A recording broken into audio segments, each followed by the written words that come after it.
Ndërsa leconi këto fjalë, në një distancë prej 1.600.000.000 kilometrash nga ju, në një botë ku temperatura është 179 gradë në zero, diçka e jashtëzakonshme po ndodh. Liçene të tëra po valzohen nga era. Shi po bie nga ret. Lumenj po rrjedhin drejt detrave. Por ky shi nuk është ujë. Këta lumenj nuk transportojnë atë që njihni si lëngje, dhe këto okeane nuk kanë asnjë molekul H2O. Çfarë po ndodh atje në Titan, hënën më të madhe të Saturnit, mund të jetë shenja e parë e një forme krejtësisht të re të jetës. Forme që NASA nuk mund ta pranojë haptazi pa rrezikuar të gjithë mënyrën tonë të menduarit për ekzistencën.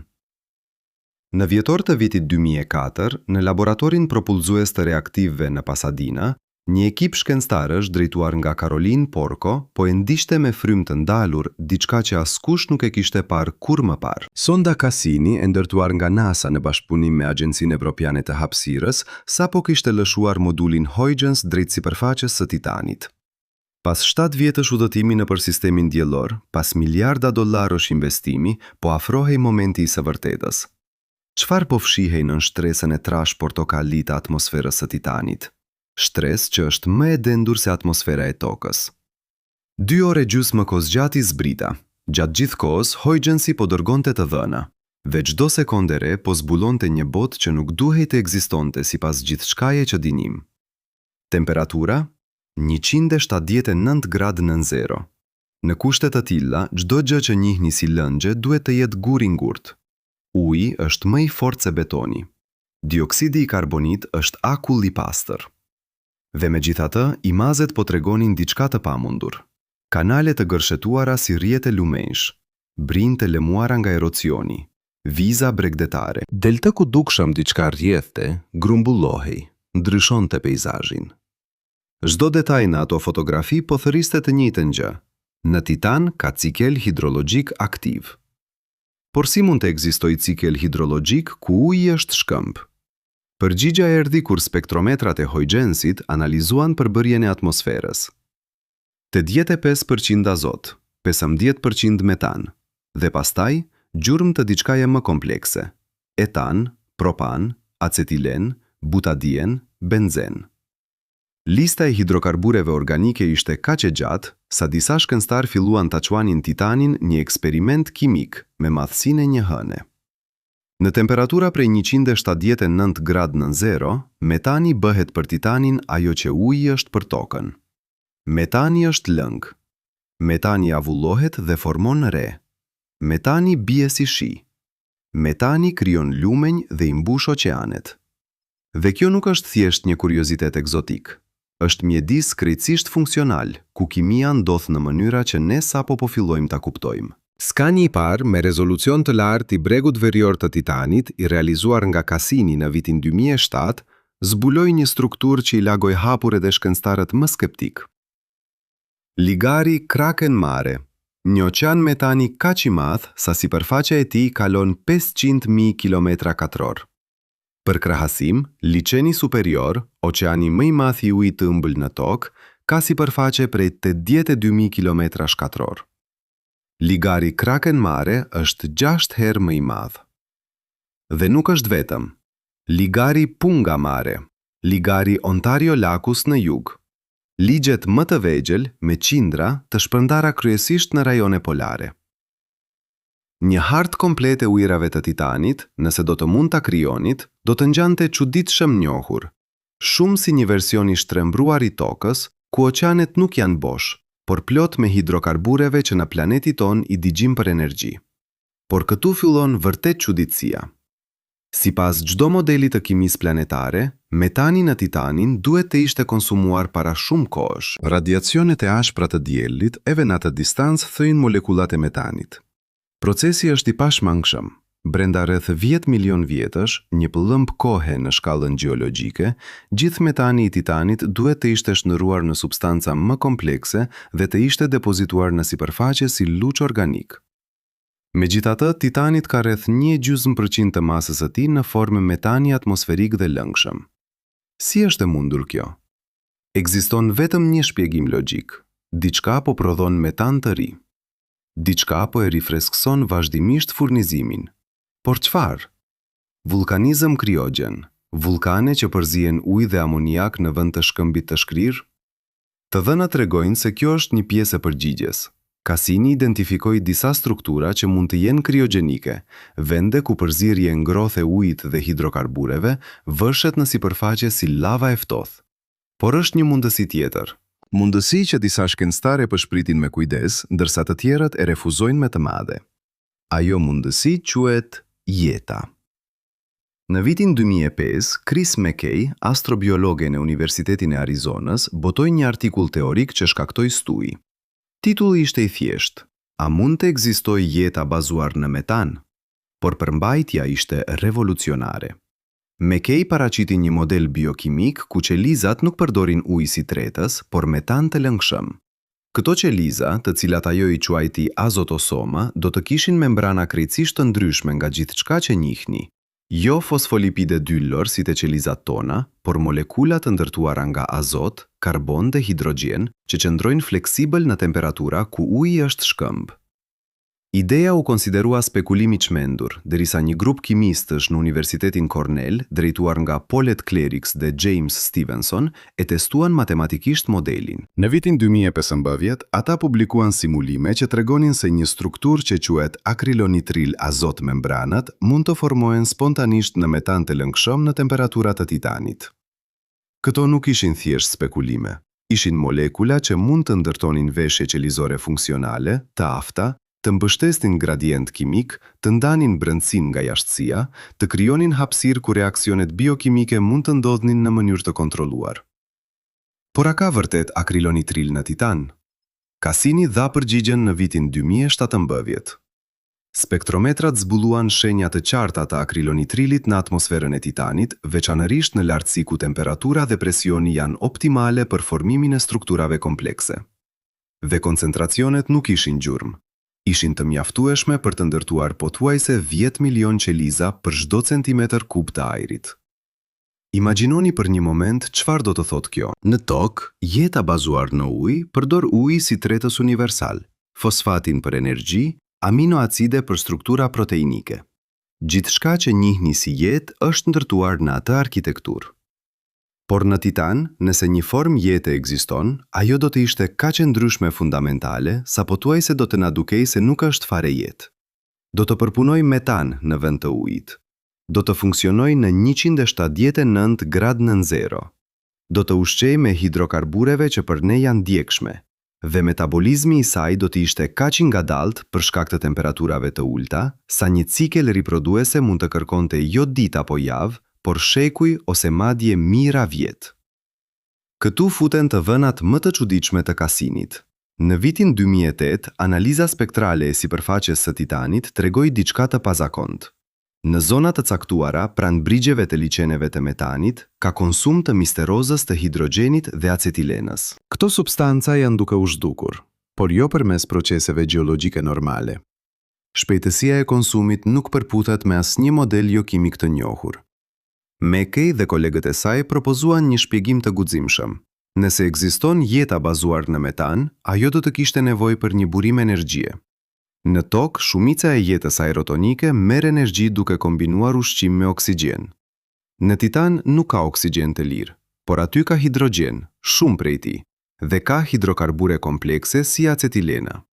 Një organizëm i bazuar në metan mund të ushqehej duke kombinuar hidrogjenit me acetilena, duke liruar energji në proces. Dhe produkti i mbeturinje? Metan. Cikli do të ishte i mbyllur. Organizma do të konsumonin hidrogjen dhe acetilena, do të produkonin metan të ri dhe do të mbanin bilancin kimik që Cassini po e vërejte. A është kjo provë? Jo. Shkenca nuk funksionon me besim, funksionon me evidencë të përsëritshme dhe të stabile. Por është një shenjë dyshuar. Dhe ajo bëhet edhe më e dyshuar kur shikoni hartën termike të titanit. Sipërfaqja mesatare e titanit është 179 gradë nën zero. Por ka zona të vogla, të izoluara, kryesisht në rajone vulkanike potenciale, ku temperatura ngrihet. Jo shumë, disa vjetra gradë. Por në një botë kaq të ftohtë, kjo diferencë është dramatike. Në disa prej këtyre zonave termale, temperatura mund të arrijë 130 gradë nën zero, e ngrohtë mjaftueshëm që disa reaksione kimike organike të ndodhin me shpejtësi mbi 1.000.000 herë më të shpejt se në sipërfaqen normale. Nëse një formë jete ekziston, këto zona termale do të ishin oazat e saj. Vende ku metabolizmi mund të funksionojë në një ritëm që afrohet me ritmin e jetës, kështu siç e njihni. Por le të kthehemi te pyetja që ka munduar çdo shkencëtar që ka studiuar Titanin. Përse NASA nuk ka dërguar më shumë misione? Përse, pas Cassinit dhe Huygensit, nuk ka pasur një mision të dedikuar për të eksploruar ato liqene? Përse asnjë robot notues, asnjë dron fluturues, asnjë stacion i përhershëm për të monitoruar kimia organike në kohë reale? Përgjigjja zyrtare është buxheti. Misionet tek satelitët e Saturnit janë të shtrenjta, por ka një tjetër arsye, më pak zyrtare. Nëse NASA dërgon një sond që konfirmon ekzistencën e jetës në Titan, jetë ndërtuar mbi një arkitekturë krejtësisht të re biokimike, çdo tekst shkollor duhet rishkruar. Çdo kufi që e kemi vendosur tek përkufizimi i jetës do të shkatërohet. Dhe më e rëndësishmja, idet tona për ekskluzivitetin e jetës bazuar në ujë, ideja se nëse ka jetë gjetiu, ajo duhet të ngjajë me tonën, do të shembet. Implikacionet nuk janë vetëm shkencore, ato janë filozofike dhe ekzistenciale. Në mars të vitit 2021, një grup shkencëtarësh në Institutin e Shkencave Planetare në Arizonë dorëzoi një raport të klasifikuar tek drejtuesit e NASA. Titulli i tij ishte teknik dhe i thatë: Analiza spektrale e anomalive termokimike në krateri Selk të Titanit, por përmbajtja ishte gjë tjetër. Për 3 vjet me radhë, instrumentet e Cassinit kishin monitoruar një krateri të vogël në hemisferën jugore të Titanit, një krateri prej asgjëje, vetëm 30 kilometra në diametër, pothuajse i padukshëm në harta të përgjithshme. Por çdo herë që sonda kalonte mbi atë zonë, spektrometrat regjistruan diçka të pazakontë. Në fytyrën e kraterit, në temperatura prej 179 gradë nën zero, kishte një kombinim molekulash që nuk duhej të ekzistonte.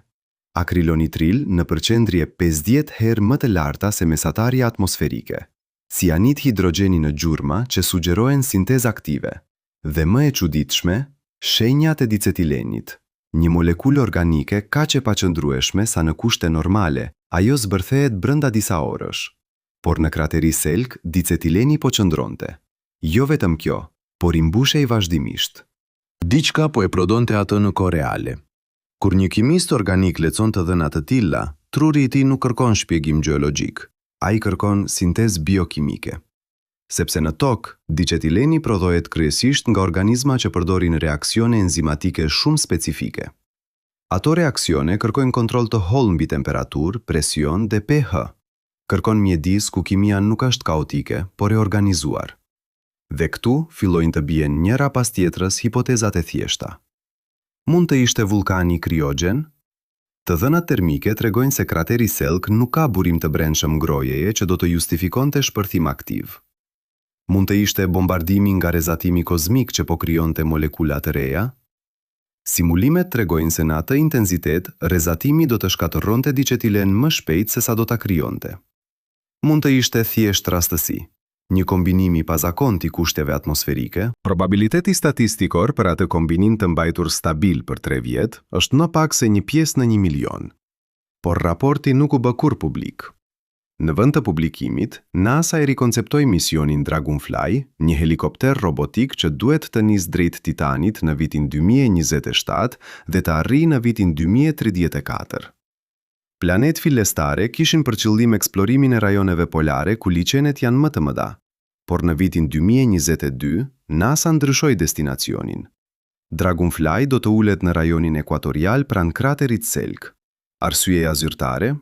Gjeologji interesante, por çdo person brenda programit e di se ajo është gënjeshtër e hollë. Ata po dërgojnë një laborator fluturues të pajisur me spektrometra masiv, kromatografa gazi, analizues izotopik dhe kamera me rezolucion të lartë. Jo për të studiuar shkëmbin, por për të gjuajtur diçka të gjallë. Le ta formulojmë sakt. Kur flasim për jetë bazuar në metan, ne nuk po flasim për baktere që duken si ato që njihni. Jo qeliza me ADN, jo ribozoma që përkthejnë gjene, jo asnjë nga makineria që juve ju duket e domosdoshme për jetë. Ne po flasim për një sistem kimik që plotëson 3 kushte minimale: fithja e energjisë nga mjedisi, ruajtja e strukturës së organizuar kundër entropin dhe shumimi ose vetëpërforcimi i modelit. Një qelizë metanike në titan nuk do të kishte membran fosfolipidike sepse fosfati ngurtësohet në temperatura të tilla.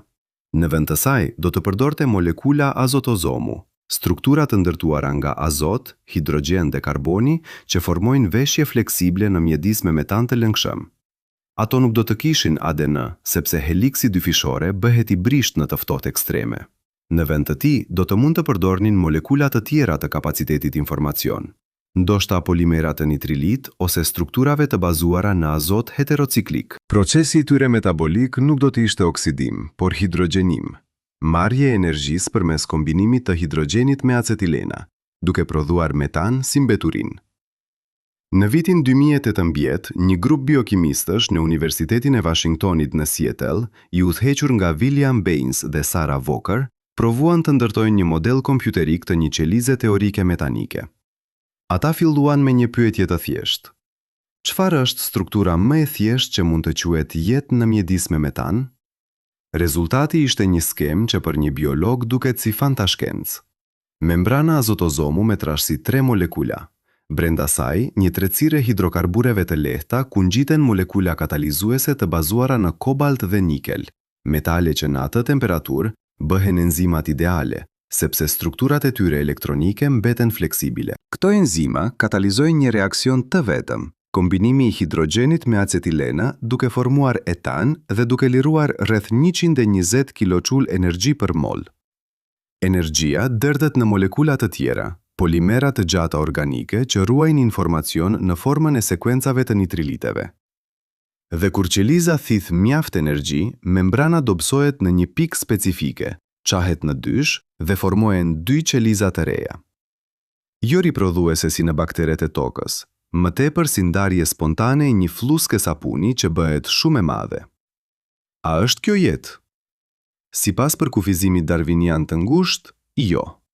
Ajo nuk ka gjene, nuk ka seleksion natyror në kuptimin klasik. Por sipas përkufizimit termodinamik, të sistemeve që ulin entropin lokale duke konsumuar energji dhe ruajtur strukturë të organizuar, është absolutisht jetë. Dhe nëse pyesni ndonjë fizikan teorik, ai do t'ju thotë se përkufizimi termodinamik është ai që vlen. Jeta nuk është magjike. Jeta është organizimi i energjisë. Dhe nëse në titan ka organizimi që ndrueshëm i energjisë në forma që li prodhojnë vetveten, atëherë titanit ka jetë, pavarësisht se ajo jetë nuk ka asgjë të përbashkët me tonën. Por këtu vjen problemi që e bën nasa nervoza. Nëse titanit ka jetë bazuar në metan, atëherë çdo ndjenjë që kemi pasur se jeta është e rrallë në univers, është thjesht paragjykimi bazuar në kampionin ton të vetëm. Ne kemi menduar gjithmonë se jeta kërkon ujë, sepse gjithçka që e njohim si jetë përdor ujë. Ne kemi menduar se jeta kërkon temperatura të moderuara, sepse në temperatura ekstreme molekulat zbërthehen. Por titani tregon se ne kemi qenë duke parë problemin nga e kundërta. Ne nuk duhet të pyesim ku mund të ekzistojë jeta si e jona. Por, cilat forma tjera të organizimit të energjisë mund të ekzistojnë në kushte krejtësisht të ndryshme? Dhe kur e bëni këtë pyetje, universi papritur bëhet vend shumë më i populluar. Rishikoni për një moment hartën e mundësive. Në sistemin diellor ekzistojnë 10 hëna me sipërfaqe komplekse. Evropa ka oqean ujë të lënshëm nën shtres akulli, të ngrohur nga forcat bashkëveprimi gravitacional me Jupiterin.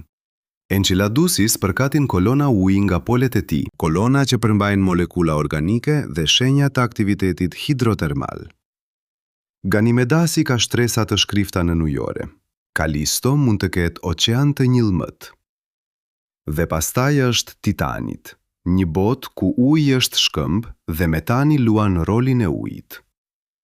Nëse vetëm një prej këtyre mjediseve mund të mbështesë jetë, atëherë probabiliteti që jeta në univers është e rrallë bie në 0, sepse çdo yll që shihni në qiell ka planet.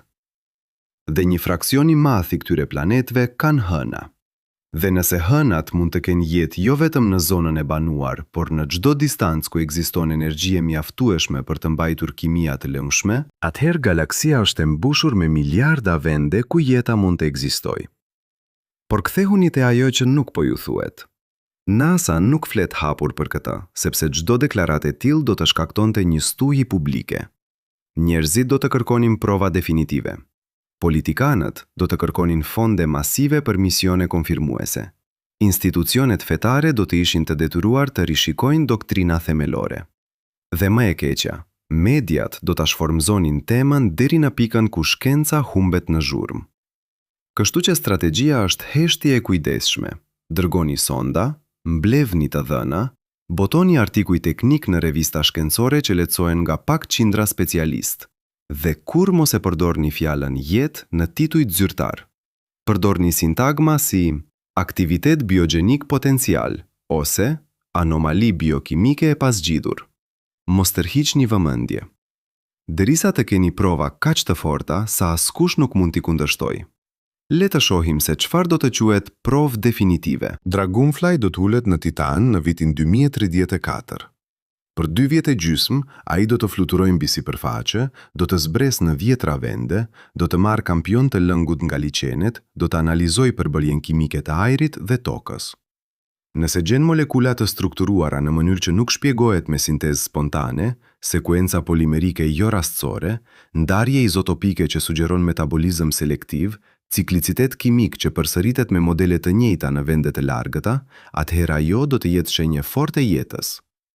Nëse gjen struktura fizike që ngjajnë me qeliza, veshje membrane që mbështesin gradient koncentrimit, mikrototulla të formuara në dimetileter, organizime kolektive që ngjajnë me kolonira bakteriale, atëherë do të jetë edhe më e fortë. Por prova absolute do të ishte vetëm njëra gjë: vëzhgjimi i riproduim. Nëse Dragonfly regjistron një strukturë duke u ndarë në 2, duke u përhapur, duke rritur numrat e saj në ambient të kontrolluar, atëherë debati mbaron. Ajo është jetë. Por çfarë nëse provat janë më të injta? Çfarë nëse Dragonfly gjen anomali kimike që nuk janë mjaft të forta për ta deklaruar zbulimin e shekullit, por mjaft të dyshuar që skepticizmi duket i pamundur?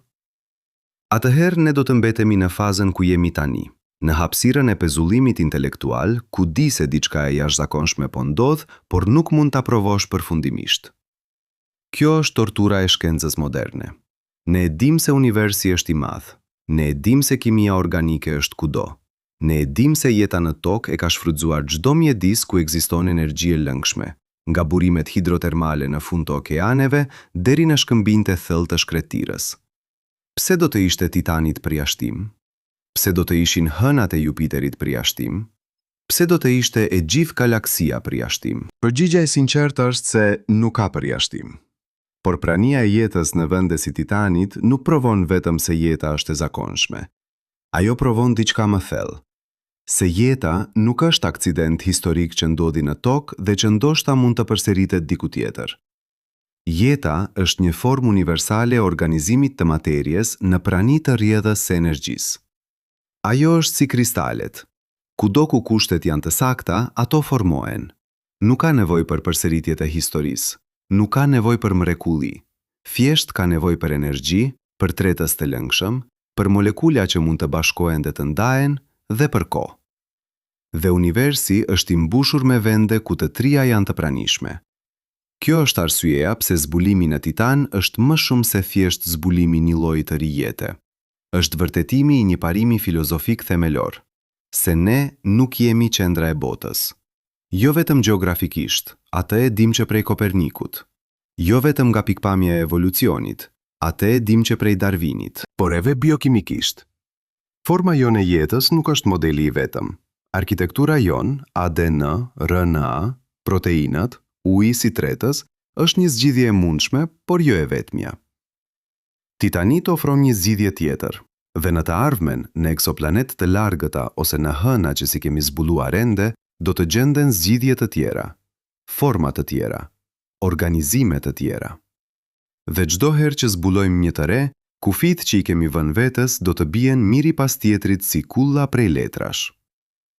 Por çfarë është që e bën Titanin kaq special krahasuar me kandidat të tjerë si Evropa ose Enceladus? Evropa ka oqean uji sigurisht, por ai oqean është i fshehur në 10 kilometra akull. Për të arritur atë do të duhet të shponi sipërfaqen, të kaloni në errësirë të plot, të ndërtoni teknologji që s'kemi ende. Enceladusi është më i aksesueshëm. Kolonat e tij përkatin uji drejt për drejt në hapësirë, por vëllimi i lëngut që del nga to është minimal. Për të kapur kampion të përshtatshëm, do të duhet të fluturonim nëpër ato kolona 10 herë. Titanit është krejt tjetër. Atmosfera e tij është e dendur, më e dendur se e jona, që do të thotë se fluturimi është më i lehtë se në tokë. Sipërfaqja është e aksesueshme. Liçenet janë të mëdha, të qëndrueshme, të shpërndara në rajone që mund të eksplorohen me drone ose me robot notues. Nëse doni të testoni hipotezën e jetës në një ambient ekstraterestre, Titanit është laboratori perfekt. Jo vetëm për shkak se është i aksesueshëm, por sepse ai ofron kombinim unik, kompleksitet të lartë kimik, energji të mjaftueshme, kohë gjeologjike të pafund për eksperimentim dhe sipërfaqe që mund të studiohet drejt për drejt. Dhe është edhe një detaj që shumica e njerëzve nuk e kuptojnë. Titanit nuk është statik, ai po ndryshon. Secila stin në Titan zgjat afërsisht 7 vjet e gjysmë, sepse Saturni përfundon një orbitë rreth Diellit në 29 vjet. Gjatë dimrit veror, liçenet në veri mbushen me metan nga reshjet e dendura. Gjatë verës jugore, liçenet në jug prishen. Ka cikle rigjenerimi. Ka transport masiv të lëngut nga një hemisfer në tjetrën. Dhe kjo do të thotë se çdo anomali kimike që zbulohet mund të krahasohet me ciklet stinore, duke lejuar shkencëtarët të shohin nëse efektet janë thjesht fizike apo nëse ka komponent reaktiv që i përgjigjet ndryshimit të kushteve. Në vitin 2019, simulime klimatike të detajuara të kryera nga Institut Planetal në Berlin treguan se në zonën ekuatoriale të Titanit, ku liçenet janë më të vogla dhe më të paqëndrueshme, mund të ekzistojnë pojave stinore, vende ku metani bie vetëm her pas here gjatë stuhive të rralla, por intensive. Këto pojave formohen shpejt, mbushen me lëng dhe pastaj tharen ngadalë ndërsa metani avullohet. Dhe në fund të ciklit, në fytyrën e thartë të pojavës, mbeten depozita organike, shtresa të holle molekulash të rënda që nuk avullojnë dot. Këto depozita janë dëshmitë e kimisë që kanë ndodhur në ujë. Nëse aty ka pasur aktivitet biogenik, gjurmët e tij do të qëndronin aty, të përqendruara, të aksesueshme për analizë. Dragonfly do të kërkoj pikrisht këto pojave. Do të zbarkoj në to, do të marrë mostra, do të studioj stratifikimin e shtresave organike. Nëse gjen modele që përsëriten, nëse gjen shenja se çdo herë që pojava mbushet me lëng ndodh një tip specifik reaksioni, atëherë ajo do të jetë shenjë procesit jo rastësor. Dhe proceset jo rastësore janë zemra e asaj që quajmë jetë. Por kjo nuk është historia e plot, sepse edhe nëse Dragonfly nuk gjen asgjë në krateri Selk, edhe nëse të gjitha anomalit kimike shpjegohen me gjeologji ose me procese atmosferike, kjo nuk do të thotë se Titanit është i vdekur. Titanit mund të ketë kaluar faza ku jeta ishte më e zakonshme. Titanit mund të ketë ende zonat e izoluara ku jeta vazhdon, por Dragonfly nuk do të fluturojë aty. Oze Titanit mund të jetë në procesin e lindjes së jetës, në fazën ku molekulat fillojnë të organizohen, por ende nuk kanë arritur ato që ne do ta quajmë jetë të vërtetë. Dhe kjo do të ishte edhe më e rëndësishme se zbulimi i jetës tashmë të formuar. Sepse të shikosh jetën në procesin e lindjes, do të na jepte rrugën për të kuptuar hapin më të vështirë në biologji, kalimin nga kimia në jetë. Hapin që në tokë ndodhi para 4 miliard vjetësh dhe që nuk e kemi observuar kurrë. Imagjinoni për një moment se dëgjoni lajmin. NASA konfirmon se Dragonfly ka gjetur prova definitiva të jetës në Titan.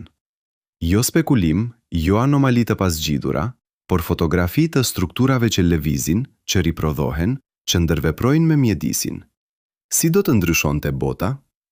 Në fillim do të ishte eksitim. Titujt do të bëheshin virali, por pastaj, kur euforia shuhet, do të vinin pyetjet e vërteta. Nëse jeta ka evoluar në Titan pavarësisht, atëherë evolucioni i jetës nuk është aksident. Nëse jeta përdor molekula krejtësisht të ndryshme nga tonat, atëherë kimia e jetës nuk është universale. Dhe nëse jeta funksionon në temperatura ku ne mendonim se asgjë e gjallë nuk mund të ekzistojë, atëherë ku tjetër mund të jetë? Kjo është pikrisht pyetja që shkencëtarët e nivelit të lartë në NASA po e diskutojnë tashmë në kulisa. Nëse Titanit ka jetë, atëherë çdo hën me oqean në ujor është kandidate. Çdo egzoplanet me atmosferë të dendur është kandidate. Madje edhe mjedise që ne nuk i kemi imagjinuar.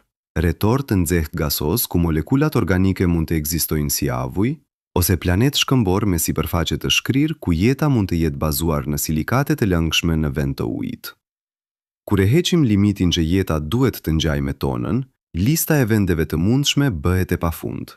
Dhe në atë moment, jemi të detyruar të pranojmë se universi ndoshta nuk është i mbushur me jetë rastësore, por me jetë si rregull themelor. Por le të jemi të sinqertë. Çfarë është që po ndalon shkencën zyrtare nga deklarimi i kësaj ideje tani? Pse duhet të presim Dragonfly kur të dhënat në Cassini tashmë tregojnë shenja kaq të qarta? Sepse shkenca e zyrtare nuk punon me evidencë të fortë indirekte. Ajo punon me standard të lartë veprimi. Një anomali kimike nuk mjafton. Një model i pazakont konsumi nuk mjafton. Duhet të kesh observim të drejtë për drejtë, strukturë që lëviz, që ushqehet, që riprodhohet. Dhe derisa ato të dhëna nuk vinë, qëndrimi zyrtar do të jetë skepticizëm i kujdesshëm. Por kjo nuk do të thotë se nuk ka besim brenda komunitetit shkencor. Nëse do të pyesni sondazhe konfidenciale astronom dhe astrobiologe, shumica do të thonë se probabiliteti që Titanit ka jetë është mbi 50%. Disa do të thonë mbi 70%. Dhe kjo nuk është besim i verbër. Është llogaritje e bazuar në të dhëna, në simulime, në analogjitë e tokës dhe në kuptimin se universi nuk është i ndërtuar për të qenë bosh. Dhe ky është momenti ku duhet të kthehemi te pyetja që qëndron në qendër të gjithçkaje. Nëse Titanit ka jetë, dhe nëse ajo jetë është evoluar krejtësisht pavarësisht nga jeta në tokë, atëherë ideja e panspermis bie. Pansemia është hipoteza që jeta është përhapur në të gjithë sistemin diellor përmes meteorëve që transportojnë mikroorganizma. Nëse jeta në Titan dhe jeta në tokë kanë origjinë të përbashkët, atëherë njëra është kontaminuar nga tjetra. Por nëse ato përdorin kimia krejtësisht të ndryshme, nëse njëra është bazuar në ujë dhe tjetra në metan, atëherë nuk ka mënyrë që të kenë origjinë të përbashkët. Dhe kjo do të thotë se jeta ka lindë 2 herë në të njëjtin sistem diellor, 2 origjinat të pavarura. Dhe nëse ka ndodhur 2 herë këtu, sa herë ka ndodhur në galaksi? Sa herë në univers? Në fund të fundit, çështja nuk është vetëm nëse Titanit ka jetë. Çështja është se çfarë do të thotë ekzistenca e jetës në Titan për kuptimin ton të realitetit. Nëse jeta mund të ekzistojë në një botë të tillë, një botë e ftohtë, e largët, me oqeane prej metani dhe shi prej hidrokarbure, atëherë jemi të detyruar të pranojmë se universi është vend shumë më i populluar se sa kemi menduar. Dhe nëse është i populluar me forma jete që nuk i ngjajnë tonës, atëherë çfarë më shumë mund të ekzistojë që ne ende nuk e kemi imagjinuar? Kjo është historia që NASA po e jeton në heshtje. Historia që shkencëtarët po e diskutojnë në konferenca të mbëllura. Historia që, kur përfundon, do të rishkruaj tekstet shkollore, do të ndryshoj filozofinë dhe do të na detyrojë të shohim veten jo si përjashtim, por si shembull i një rregulli universal. Dhe ajo histori nuk është më fantashkencë. Ajo është shkencë që po zbulohet para syve tanë. Por ka diçka që askush nuk po e thot me zë të lartë, diçka që qëndron në skajet e çdo studimi shkencor për Titanin, por që mbetet e paheshtur në konferencat zyrtare. Nëse jeta në Titan ekziston dhe funksionon sipas rregullave krejtësisht të reja biokimike, atëherë çfarë e bën jetën jetë? A është vetëm reaksioni kimik i kontrolluar? A është vetëm organizimi i molekulave në struktura të qëndrueshme? Apo ka diçka më thellë, më themelore që e bashkon jetën e bazuar në ujë dhe jetën e bazuar në metan në të njëjtin çati konceptual? Kjo pyetje nuk është abstrakte. Ajo prek thelbin e misionit Dragonfly.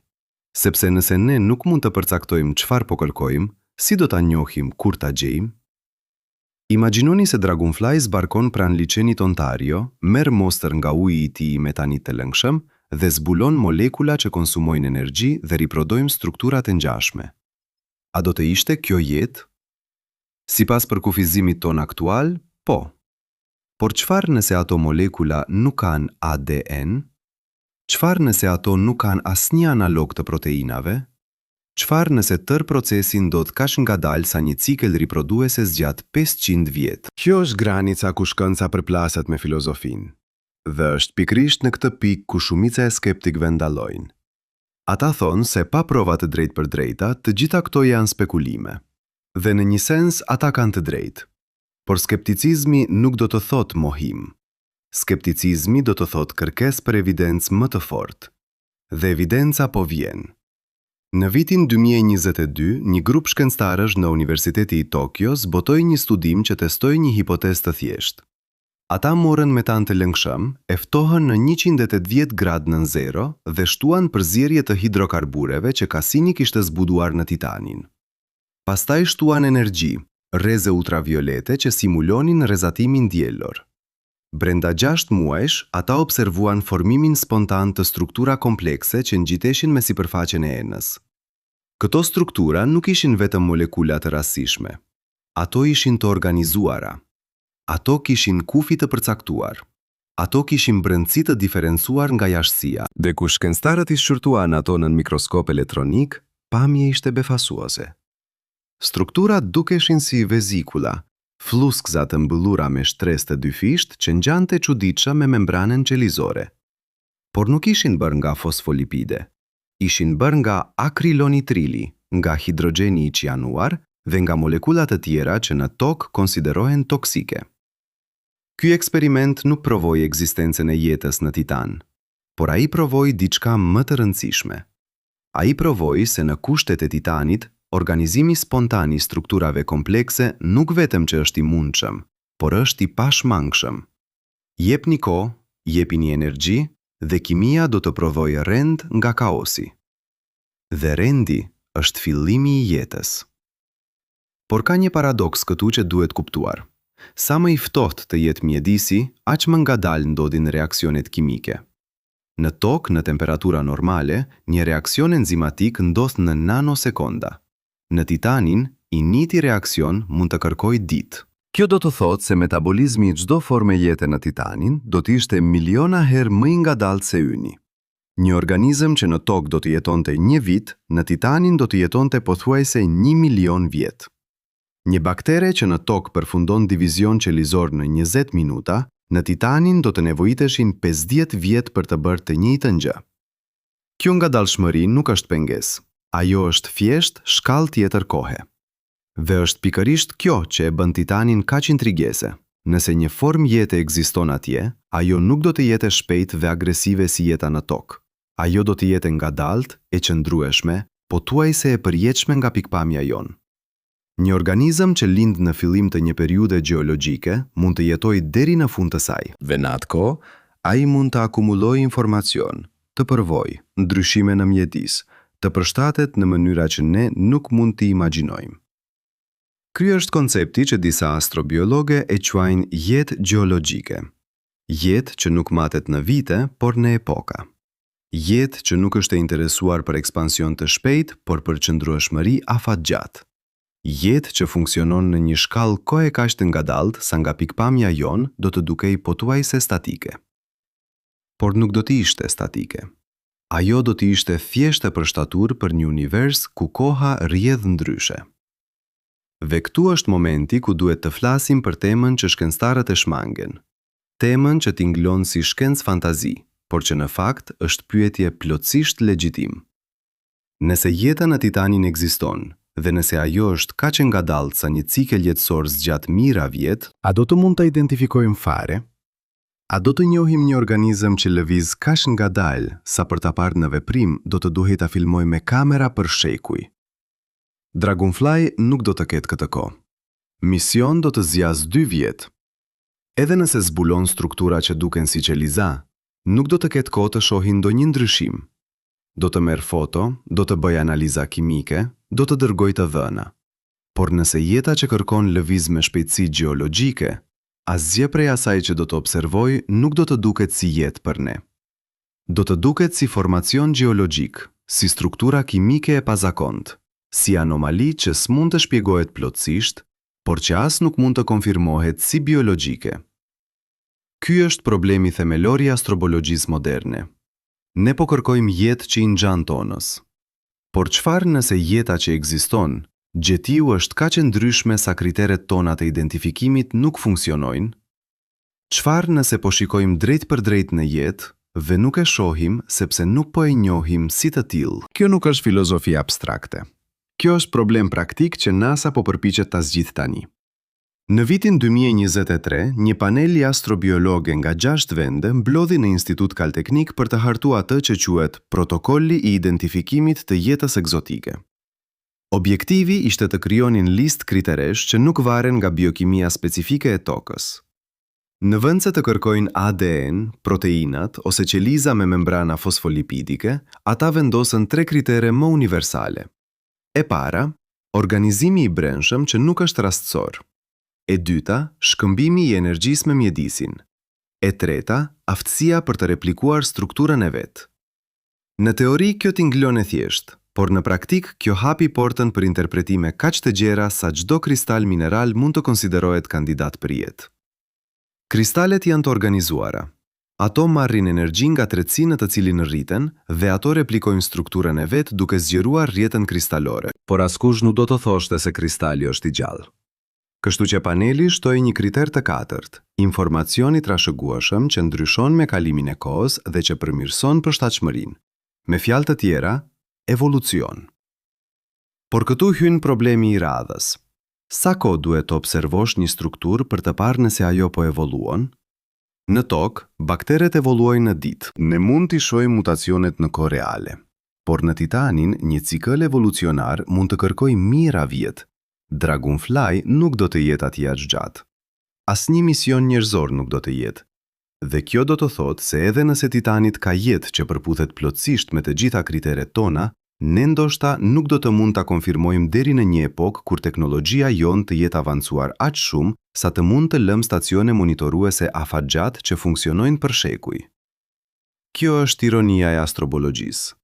Ne jemi të zhvilluar mjaftueshëm për të arritur në Titanin, por ndoshta nuk jemi të zhvilluar mjaftueshëm për të kuptuar atë që do të gjejmë atje.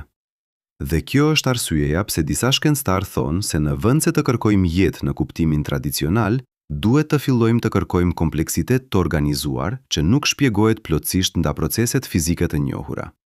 Nëse gjejmë atë, edhe nëse nuk mund ta quajmë jetë me siguri, do të dimë se ka diçka jashtëzakonisht interesante që ndodh në Titanin. Por le të kthehemi te realiteti i të dhënave ekzistuese. Ka një zbulim që Cassini bëri në fazën e fundit të misionit dhe që s'ka marrë vëmendjen që meriton. Në vitin 2016, gjatë një fluturim të ulët mbi ligun Ligeia Mare, instrumentat e Cassinit zbuluan çfarë shkencëtarët e quajtën më vonë magjike kimike. Sipërfaqja e liçenit nuk ishte uniforme. Ka zona ku reflektimi i dritës ishte krejtësisht i ndryshëm. Në disa vende, sipërfaqja dukej e çuditshme me trash, pothuajse si xhele. Në vende të tjera, dukej se kishte valë të vogla që lëviznin pavarësisht nga era. Dhe në zona të caktuara kishte formacione që ngjanin si ishuj, por që nuk ishin statike. Ato lëvizin, ngadalë, por në mënyrë të qëndrueshme. Shpjegimi zyrtar ishte se këto ishin qema kulli prej metani që lundronin në sipërfaqe, por kjo nuk përputhet me të vënat. Nëse do të ishin thjesht qemë, ato do të shkrinë gjatë verës dhe do të formonin përsëri gjatë dimrit. Por observimet tregojnë se disa nga ato formacione janë të qëndrueshme për vite. Ato nuk shkrinë, dhe disa prej tyre lëvizin kundër drejtimit të erës, gjë që është fizikisht e pamundur për objekte pasive. Kjo çoi disa shkencëtar në një hipotezë të guximshme. Çfarë nëse ato formacione nuk janë thjesht akull? Çfarë nëse janë agregime të madhe të materialit organik që mbahen bashkë nga procese kimike aktive? Çfarë nëse ato janë ekuivalenti i Titanit për biopelikulat që formohen në sipërfaqen e liçeneve në tokë? Biopelikulat në tokë janë shtresa të holla bakteresh që lundrojnë në sipërfaqe të ujit. Ato janë të gjalla, ato ndajnë nutrimente, ato rriten, ato shpërndahen kur kushtet ndryshojnë. Dhe nëse ato ekzistojnë në tokë, pse të mos ekzistojnë në Titanin?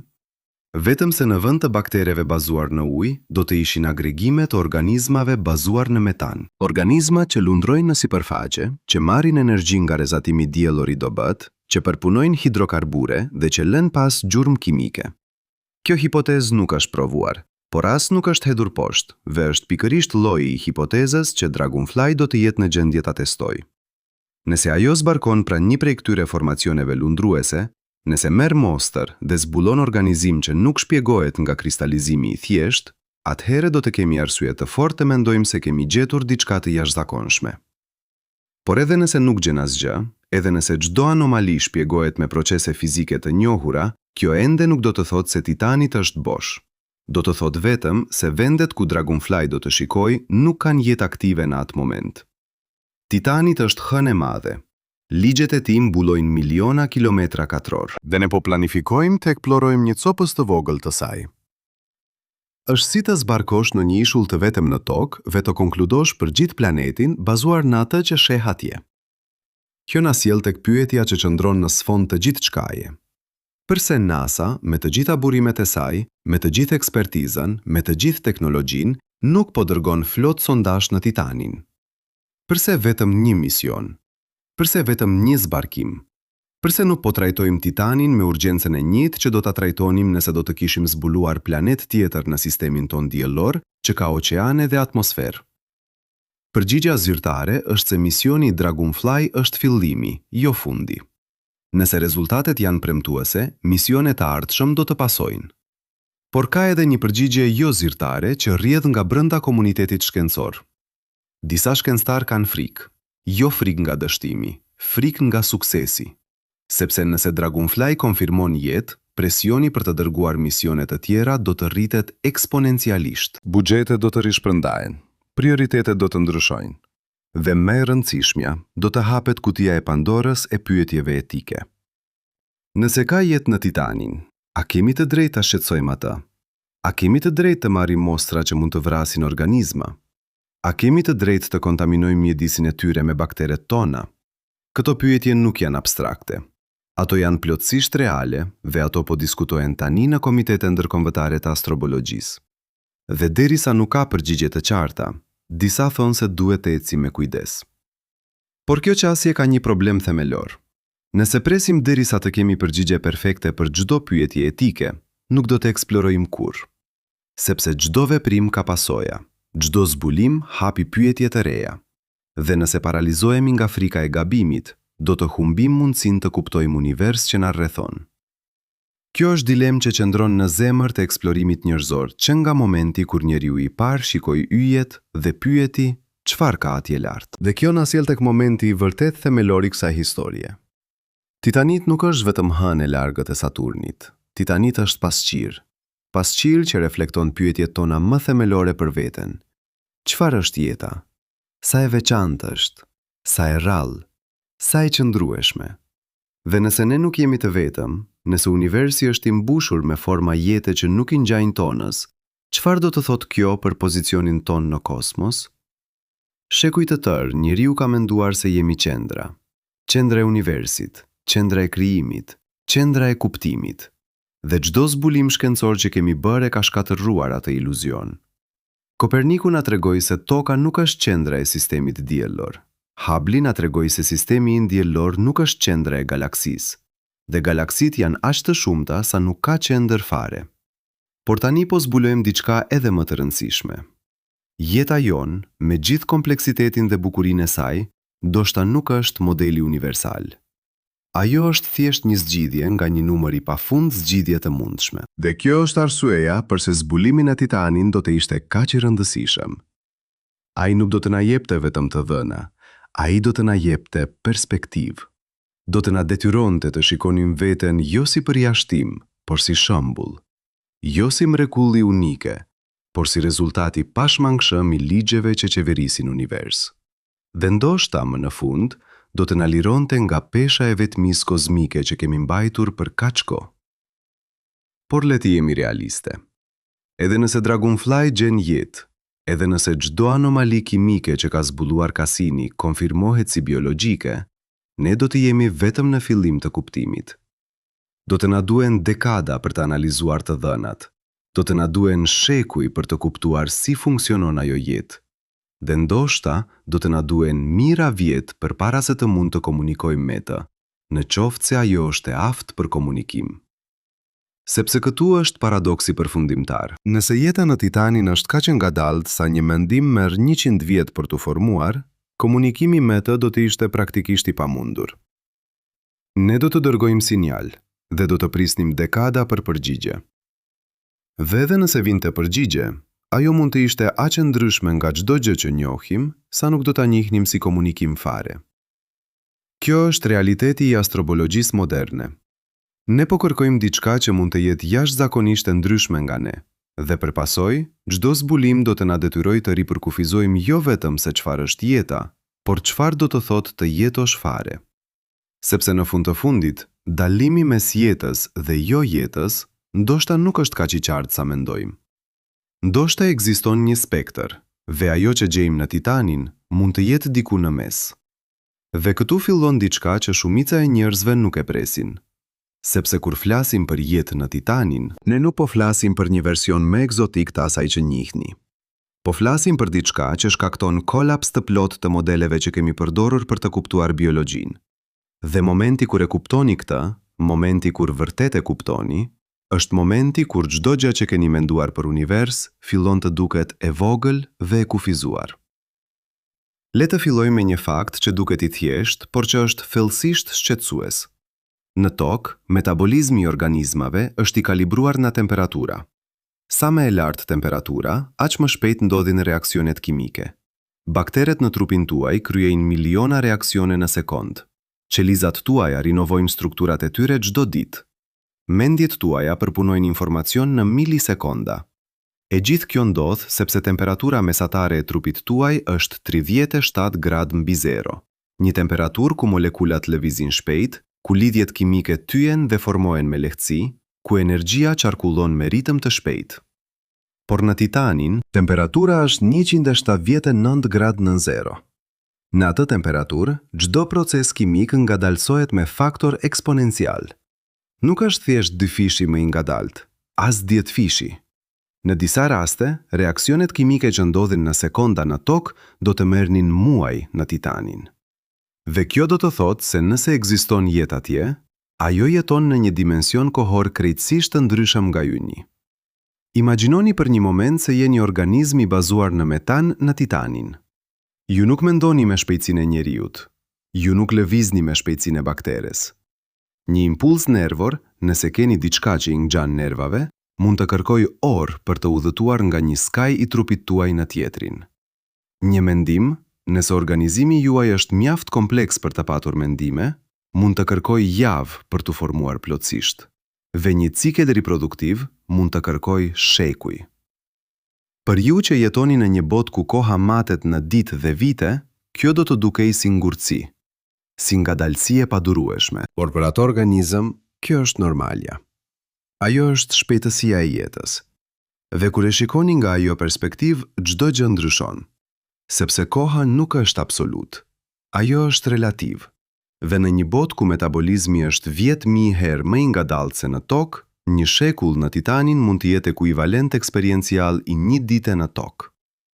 Tani imagjinoni se po përpiqeni të zbuloni atë jetë. Ju dërgoni një sond që qëndron në sipërfaqe për disa muaj. Ajo bën matje.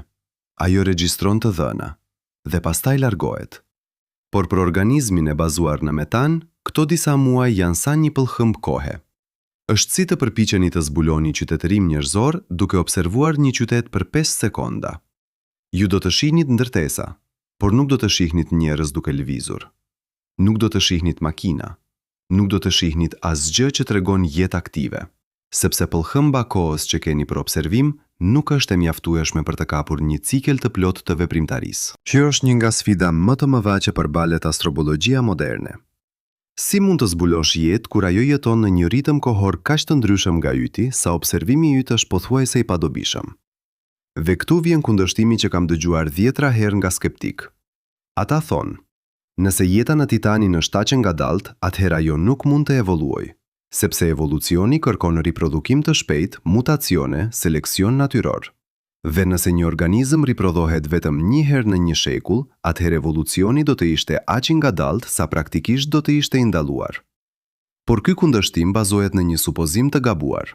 Ai supozon se evolucioni ka një shpejtësi fikse. Por nuk ka. Evolucioni nuk matet në kohë absolute, ai matet në gjenerata. Nëse një specie riprodhohet çdo ditë, 10 milion vjet janë afërsisht 3 miliardë 650 milion gjenerata. Nëse një specie riprodhohet çdo shekull, 10 milion vjet janë 100.000 gjenerata. Më pak sigurisht, por jo, aq më pak sa të bëj evolucionin të pamundur. Dhe kjo është arsyeja pse Titanit, pavarësisht temperaturave të tij të ulta, ende ka patur kohë të mjaftueshme për evolucion. Sepse Titanit nuk është i ri. Ai ka ekzistuar për mbi 4 miliard vjet. Dhe edhe nëse evolucioni aty ndodh 100 herë më ngadalë se në tokë, 4 miliard vjet janë më shumë se të mjaftueshme për të prodhuar kompleksitet të madh. Por le të shkojmë më thellë, sepse problemi real nuk është nëse evolucioni mund të ndodhë në Titanin. Problemi real është nëse ne do të mund ta njihnim atë nëse e shihnim. Dhe kjo na sjell te një nga kundërshtimet më të fuqishme që kam hasur. Një kundërshtim që vjen nga brenda vetë komunitetit shkencor.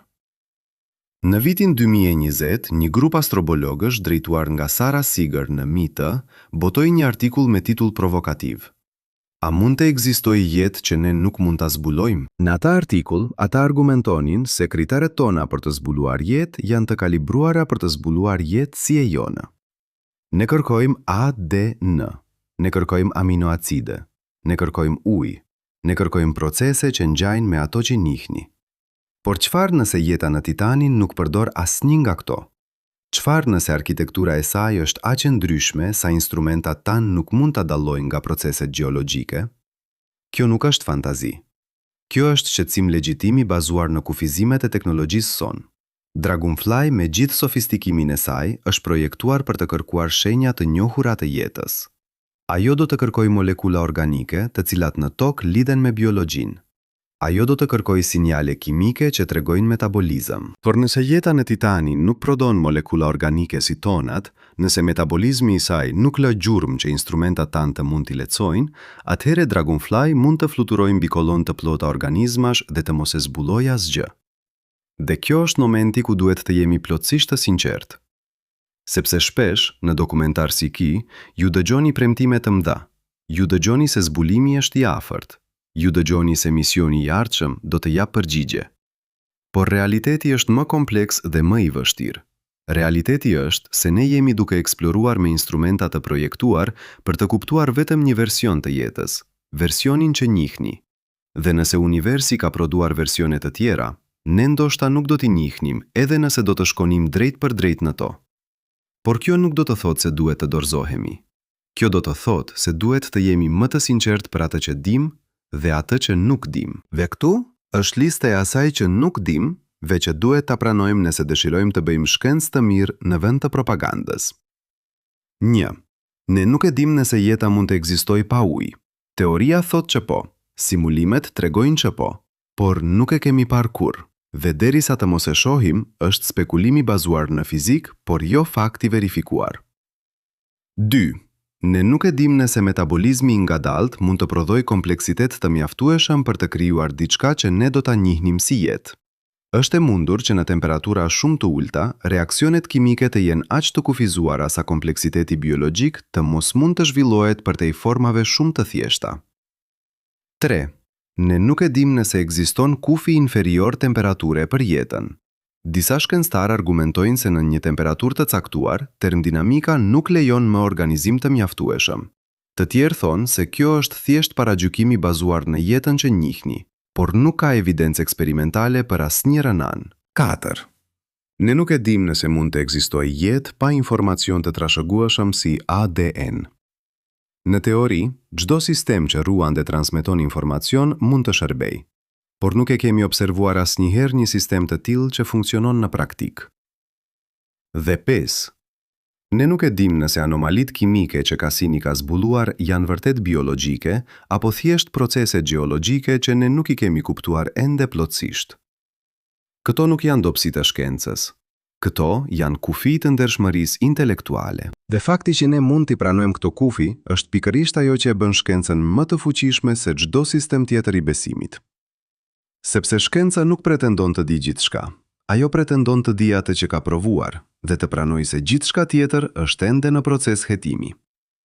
Por edhe me të gjitha këto kufizime, edhe me të gjithë pasigurinë, ka diçka që nuk mund të injorohet.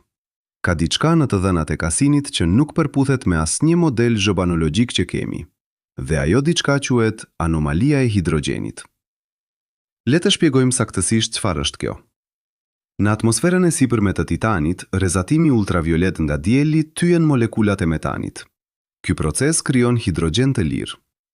Hidrogeni është gaz shumë i lehtë. Ai duhet të rrjedh lart, në shtresat më të larta të atmosferës dhe më pas të ikë në hapësirë. Modelet parashikojnë se rrjedha e hidrogenit nga atmosfera e sipërme drejt sipërfaqes duhet të jetë e ulët, sepse shumica e hidrogenit do të humbas para se të arrijë poshtë. Por matjet e Cassinit tregojnë diçka krejtësisht të ndryshme. Rrjedha e hidrogenit drejt sipërfaqes është 10 herë më e lartë se sa parashikojnë modelet, dhe më shqetësuese, kur hidrogeni arrin në sipërfaqe, ai zhduket, jo ngadalë, shpejt, shumë më shpejt se sa duhet të ndodhë nëpërmjet proceseve fizike normale. Shpjegimi i parë që shkencëtarët provuan ishte se hidrogeni po absorbohet në sipërfaqen poroze të titanit. Por kur kalkuluan shpejtësinë e absorbimit bazuar në porozitetin e pritshëm, shifrat nuk përputhen. Shkalla e konsumimit është shumë më e lartë se sa lejon gjeologjia. Shpjegimi i dytë ishte se hidrogeni po reagon me acetilena në sipërfaqe për të formuar metan. Kjo është reakcion i mundshëm kimikisht. Por problemi është se acetilena gjithashtu po zhduket me shpejtësi të pazakontë.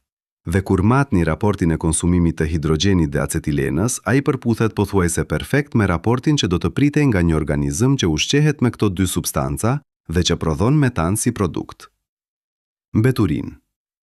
Tani, ky është momenti ku duhet të ndalemi dhe të bëjmë diçka që shumë dokumentarë nuk e bëjnë. Duhet të themi me zë të lartë, kjo nuk është provë, kjo është anomali. Dhe anomalit kanë dy shpjegime të mundshme. Ose ka një proces gjeologjik që ne nuk e kemi kuptuar ende, ose ka proces biologjik. Por këtu është detaji që e bën këtë rast të veçantë. Çdo herë që në të kaluarën kemi hasur anomali të ngjashme në tokë, çdo herë që kemi gjetur konsum kimik që nuk shpjegohej nga gjeologjia, shpjegimi në fund ka qenë biologjia. Çdo herë, pa përjashtim. Kjo nuk do të thotë se do të jetë e njëjta gjë në titanin, por do të thotë se probabiliteti nuk është zero. Dhe kur kombinoni këtë me të gjitha evidencat e tjera, me liçenet e metanit, me kompleksitetin organik, me zonave termale, me formacionet lundruese që lëvizin kundër erës, filloni të shihni një tablo që është më e ndërlikuar se sa mund të shpjegojë gjeologjia e thjeshtë. Dhe kjo na sjell te pyetja që kam dashur ta pyes që nga fillimi i këtij dokumentari. Çfarë do të ndodhte nëse nesër, jo pas 10 vjetësh, jo pas 20, por nesër, NASA do të bënte një konferencë për shtyp dhe do të thoshte: kemi konfirmuar jetë në Titanin? Në fillim do të kishte eksitim. Titujt kudo. Çdo kanal lajmesh do të fliste për këtë. Për disa ditë, bota do të ishte e fokusuar në një zbulim që do të ndryshonte gjithçka. Por pastaj, pas eksitimit, do të vinte diçka më e thellë. Do të vinte një lloj tronditjeje ekzistenciale që nuk ka ndodhur kurrë më parë në historinë njerëzore. Sepse kjo nuk do të ishte thjesht zbulimi i një specie të re. Kjo do të ishte konfirmimi se jeta nuk është aksident kozmik i rrallë. Kjo do të ishte vërtetimi se kushtet për jetë nuk janë aq të ngushta sa kemi menduar. Dhe kjo do të hapte derën për një përfundim të pashmangshëm. Nëse jeta ka evoluar 2 herë në të njëjtin sistem diellor, atëherë sa herë ka evoluar në galaksin që ka 2000 miliard sisteme diellor? Sa herë në univers që ka 2 trilion galaksi? Shifrat bëhen të mahniqme aq shpejt sa mendja nuk mund t'i ndjek. Por nuk janë shifrat që kanë rëndësi, është ndryshimi i perspektivës. Sepse për herë të parë në historinë tonë, ne do të ishim të detyruar të pranojmë se nuk jemi as të veçantë, as unik, as qendra e gjithçkaje. Ne do të ishim thjesht një shembull i një dukurie që ndodh kudo ku kushtet janë të përshtatshme. Dhe kjo do të shkaktonte kriza identiteti që do të ndikonte çdo aspekt të shoqërisë. Sisteme fetare që bazojnë doktrinën e tyre në idenë se njeriu është krijesë e veçantë e krijuar nga forca hyjnore, do të përballeshin me pyetje që nuk kanë përgjigje të lehta. Filozofi që ka shpenzuar shekuj duke debatuar natyrën unike të ndërgjegjes njerëzore, do të duhej të pranonte se ndërgjegja ndoshta nuk është unik fare. Dhe shkenca vetë do të duhej të riorganizohej rreth një paradigme krejtësisht të re, paradigma që jeta nuk është çështje e kimisë së një planeti, por ligjësisë universale. Por edhe këtu ka diçka që skeptikët do ta ngrenë menjëherë. Ata do të thonë: në rregull, supozoni se Titanit ka jetë. Kjo nuk do të thotë se ajo jetë është inteligjente. Kjo nuk do të thotë se ajo është e vetëdijshme. Ka mundësi të madhe që të jetë vetëm një lloj llumi biologjik. Diçka që teksa është teknike e gjallë, por që nuk ka asnjë ngjashmëri me atë që ne e quajmë jetë interesante. Dhe ky kundërshtim është absolutisht i vlefshëm, por ai humbet një pikë kyçe. Nuk është çështja nëse jeta në Titanin është inteligjente, çështja është se ekzistenca e saj konfirmon se biokimia e jetës nuk është unik. Dhe nëse biokimia e jetës nuk është unik, atëherë nuk ka arsye të mendojmë se evolucioni i inteligjencës është unik.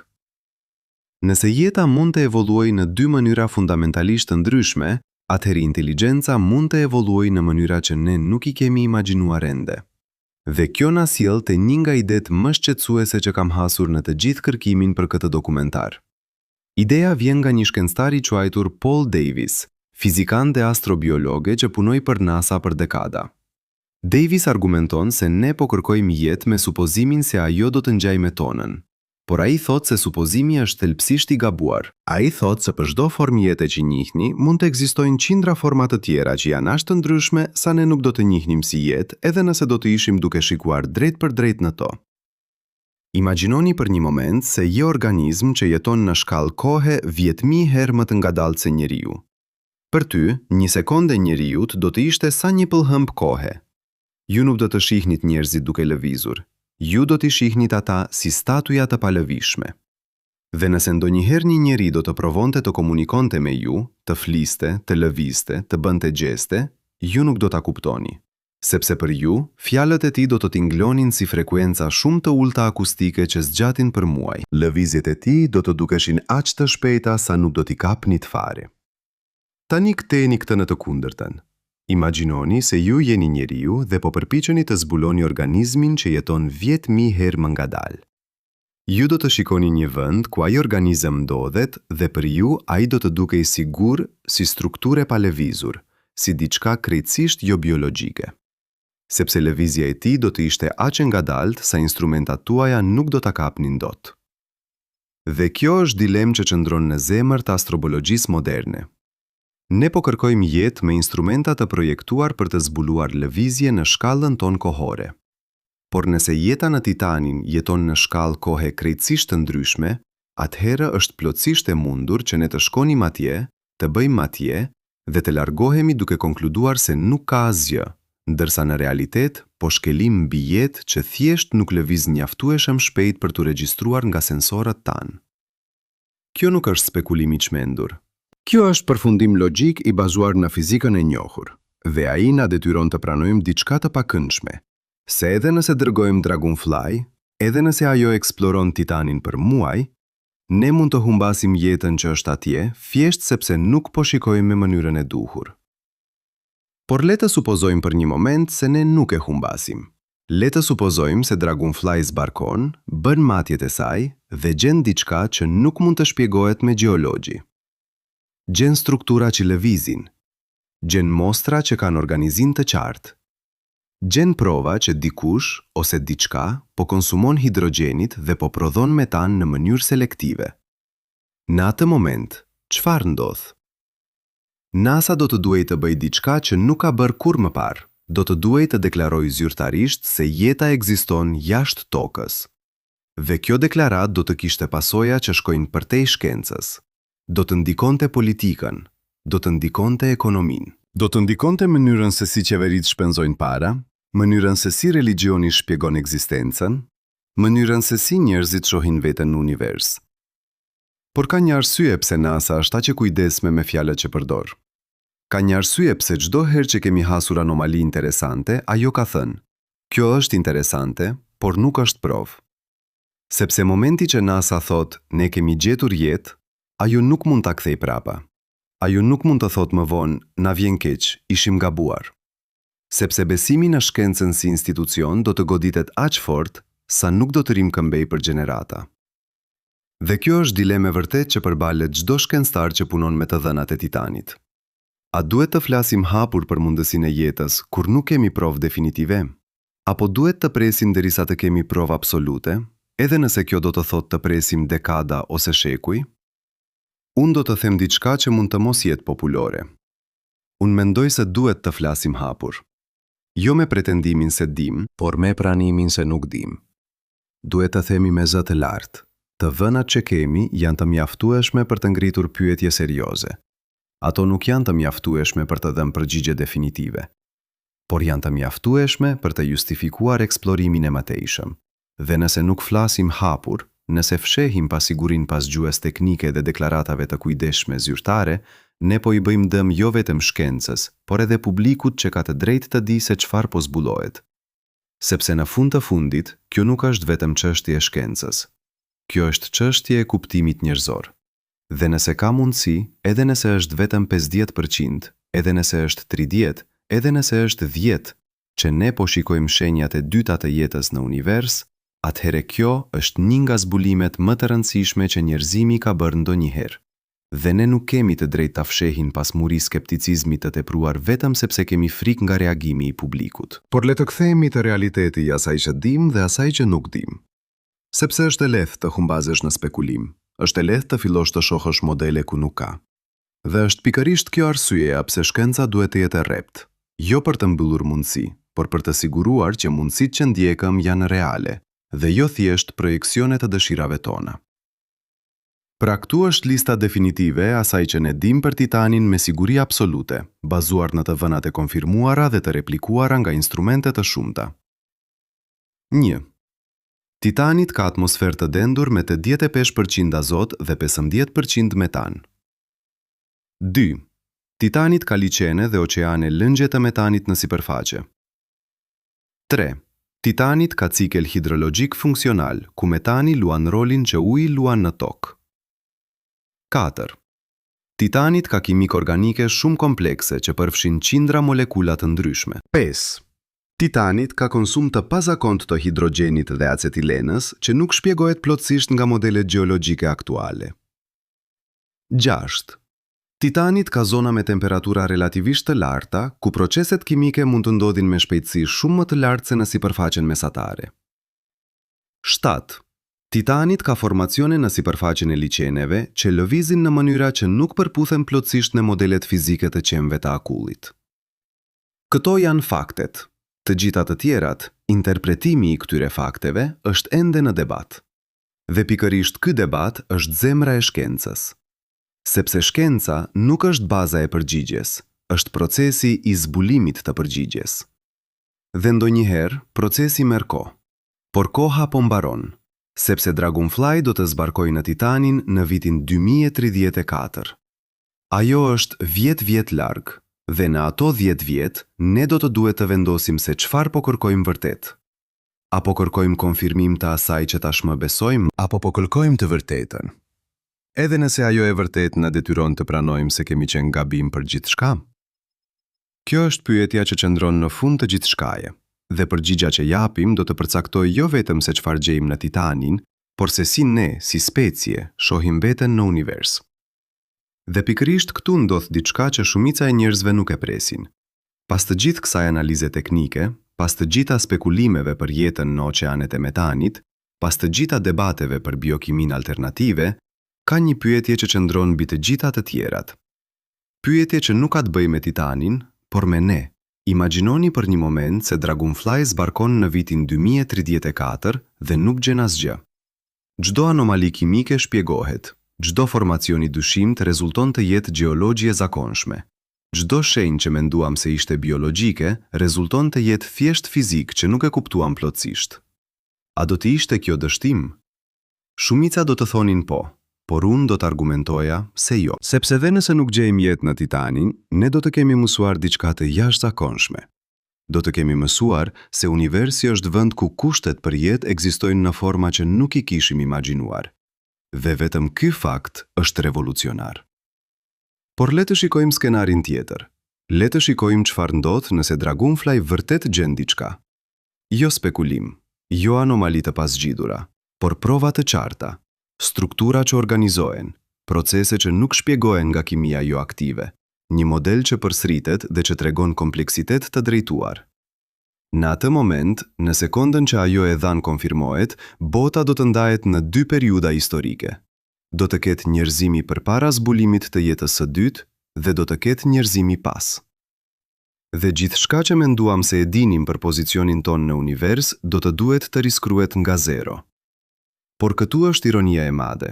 Ne jemi aq të fokusuar te Titanit sa kemi harruar diçka thelbësore. Kemi harruar se çdo përgjigje që marrim nga Titanit do të na jap 10 pyetje të reja, dhe secila nga ato pyetje do të na çojë më thellë në misterin themelor të ekzistencës. Dhe kjo na sjell te një nga idetë më të çuditshme që kam hasur gjatë kërkimit për këtë dokumentar. Ideja vjen nga një filozof i quajtur Thomas Nagel, i cili shkroi ese të famshme titulluar Si është të jesh lakuriç nate.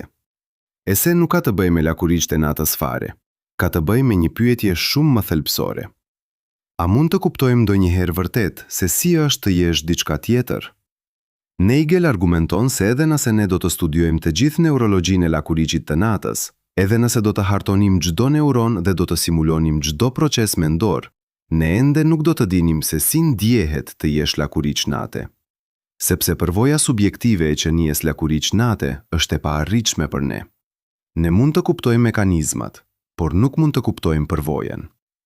Tani aplikojeni këtë në Titanin. Supozoni se gjejmë jetë atje. Supozoni se ajo jetë ka një farforme ndërgjegjeje. Edhe nëse ajo ndërgjegjeje është kaq e ndryshme nga jona sa nuk e njihmi si të tillë.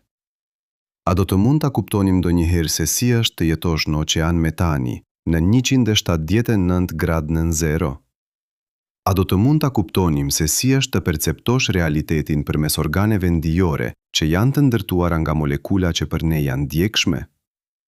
Përgjigja është pothuajse me siguri jo, dhe kjo nuk është sepse jemi të kufizuar si specie. Kjo është sepse disa forma përvoje janë thelbësisht të paarritshme për mendje që nuk janë ndërtuar për t'i përjetuar ato. Por këtu fillon diçka edhe më e çuditshme. Nëse ne nuk mund ta kuptojmë plotësisht jetën që gjendet në të njëjtin sistem diellor me ne, çfarë shprese kemi të kuptojmë jetën në egzoplanete që janë dhjetra ose qindra vjet dritë larg? Çfarë shprese kemi të komunikojmë me qytetërime të huaja nëse ato ekzistojnë?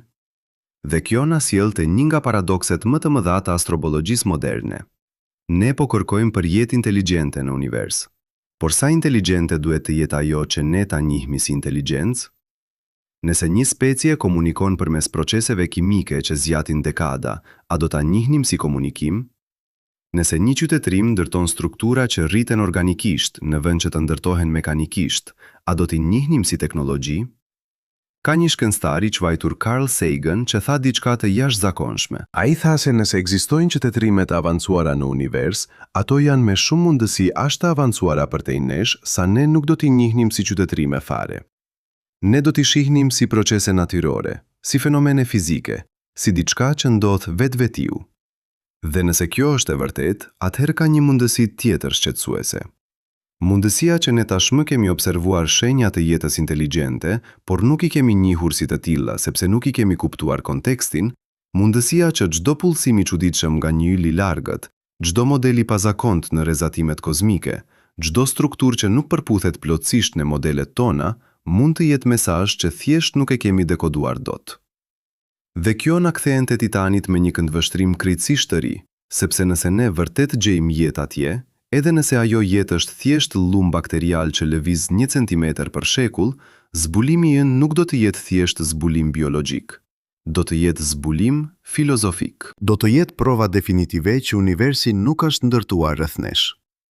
Që jeta nuk është privilegji dhënë vetëm toks. Që kimia e jetës nuk është unik. Dhe momenti që pranojmë këtë, çdo sistem besimi që bazohet në idenë se njeriu është qendra e gjithçkaje, do të detyrohet të riinterpretohet. Çdo doktrinë fetare që thotë se ne jemi krijese veçante zgjedhur nga forca hyjnore, do të duhet të shpjegojë pse ekziston jetë e dytë. Çdo sistem filozofik që bazohet në idenë se ndërgjegja njerëzore është unik, do të duhet të përballë mundësinë që ndërgjegja është fenomen universal. Por këtu është diçka që shumica e njerëzve nuk e kuptojnë. Kjo nuk do të thotë që religioni do të shkatërrohet. Kjo nuk do të thotë që filozofia do të bëhet e pavlefshme. Kjo thjesht do të thotë se ato do të duhet të evoluojnë. Ashtu siç evoluan kur zbuluam se toka nuk është qendra e universit. Ashtu siç evoluan kur zbuluam se njeriu vjen nga evolucioni dhe jo nga krijimi menjëhershëm. Historia e njerëzimit është historia e humbjes së iluzioneve. Dhe çdo herë që kemi humbur një iluzion, kemi fituar diçka më të vlefshme. Kemi fituar kuptim më të thellë të asaj që jemi vërtet. Dhe kjo na sjell te pyetja që qëndron në qendër të gjithçkaje. Pyetja që ka ndjekur çdo shpirt njerëzor që ka shikuar yjet dhe ka pyetur: Përse jemi këtu? Për mijëra vjet, kemi menduar se përgjigjja duhet të jetë e veçantë, se duhet të ekzistojë arsye kozmike për ekzistencën tonë, se ne jemi këtu për një qëllim të lartë, për një mision të dhënë nga forca më të mëdha se ne vetë. Por çfarë nëse nuk ka arsye? Çfarë nëse ekzistenca jonë nuk është rezultati i planit, por rezultati i probabilitetit? Çfarë nëse ne jemi këtu thjesht sepse universi është aq i madh dhe ka ekzistuar aq gjatë sa çdo kombinim i mundshëm i molekulave është testuar dikur? Kjo tingëllon si perspektive trishtuar, por në fakt është e kundërta. Sepse nëse nuk ka arsye kozmike për ekzistencën tonë, atëherë ne jemi të lirë të krijojmë kuptimin tonë. Ne nuk duhet të jetojmë sipas skenarit të shkruar nga forcat e jashtme. Ne mund të shkruajmë skenarin tonë, dhe kjo liri është pikërisht ajo që zbulimi i jetës në Titanin do të na jepte. Do të na çlironte nga pesha e të qenit të veçantë. Do të na lejonte të pranojmë se ne jemi pjesë e procesit universal, jo përjashtimi, por shembulli. Dhe kjo na kthehen te momenti ku kemi filluar. Kujtoni se si hapëm këtë histori. Zbuluam një botë që nuk duhej të ekzistonte. Një botë ku oqeanet janë të bëra nga metan dhe rreshjet nga hidrokarbureve. Një botë ku temperatura është aq e ulët sa çdo gjë që njihni si lëngje duhet të jetë shkëmb i ngurtë. Dhe megjithatë, ajo botë funksionon.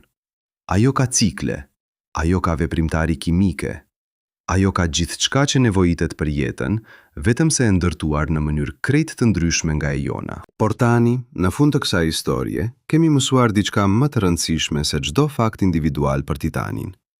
Kemi mësuar se pyetjet që bëjmë janë më të rëndësishme se përgjigjet që marrim. Sepse çdo përgjigje hapi derën për pyetje të reja. Dhe secila nga ato pyetje të reja na çon më thellë në misterin e ekzistencës. A ka jetë në Titanin? Nuk e di mende. Por pyetja vetvetiu na ka mësuar se jeta mund të ekzistojë në forma që nuk i kishim imagjinuar. A do ta gjejmë atë jetë? Ndoshta. Por edhe nëse nuk e gjejmë, ne do të kemi mësuar se universi është vend shumë më i çuditshëm se sa menduam. Dhe në fund, kjo është e vetmja gjë që vërtet ka rëndësi. Jo përgjigjet që marrim, por gatishmëria për të pyetur. Sepse çdo pyetje e sinqertë është hap drejt kuptimit më të thellë. Dhe çdo hap drejt kuptimit na afron më shumë me atë që jemi vërtet. Specie që nuk është e kënaqur me ignorancën, që nuk pranon limitin, që dëshiron të di çfarë fshihet përtej horizontit. Dhe kjo na sjell te momenti përfundimtar. Momenti ku ju, duke dëgjuar këtë, duhet të zgjidhni se çfarë të bëni me atë që keni mësuar. Ju mund të zgjidhni të harroni, të ktheheni te rutina juaj e përditshme dhe të mos mendoni më për oqeanet e metanit në hënën e largët të Saturnit. Kjo është zgjedhje e vlefshme, sepse jeta në tokë vazhdon. Problemet tona këtu janë reale dhe urgjente, dhe është e lehtë të humbasësh në abstraksione kozmike dhe të harrosh se ke përgjegjësi këtu. Por ju gjithashtu mund të zgjidhni diçka tjetër, të mbani atë që keni mësuar, të e mbani në mendjen tuaj si kujtesë të asaj që nuk e di mende. Dhe herën tjetër që shikoni qiellin natën, të mos shihni thjesht pika drite, por të shihni mundësi, të shihni pyetje, të shihni horizonte që nuk i kemi arritur ende. Sepse kjo është ajo që na bën njeri. Jo aftësia për të dhënë përgjigje, por aftësia për të bërë pyetje që s'kan përgjigje të lehta dhe për të dashulluar misterin, edhe kur ai nuk na jep ngushëllim. Titanit është atje lart, duke rrotulluar rreth Saturnit, duke lëshuar shirat e tij të hidrokarbureve, duke mbushur liqenet e tij të metanit, duke kryer kimikën e tij të panjohur. Dhe ne nuk e dim ende nëse aty ka jetë. Por e dim që aty ka diçka që se kemi kuptuar, dhe kjo mjafton për të vazhduar të kërkojmë. Sepse në fund, kjo është çfarë do të thotë të jesh i gjallë. Të mos jesh i kënaqur me atë që di. Të vazhdosh të pyesësh.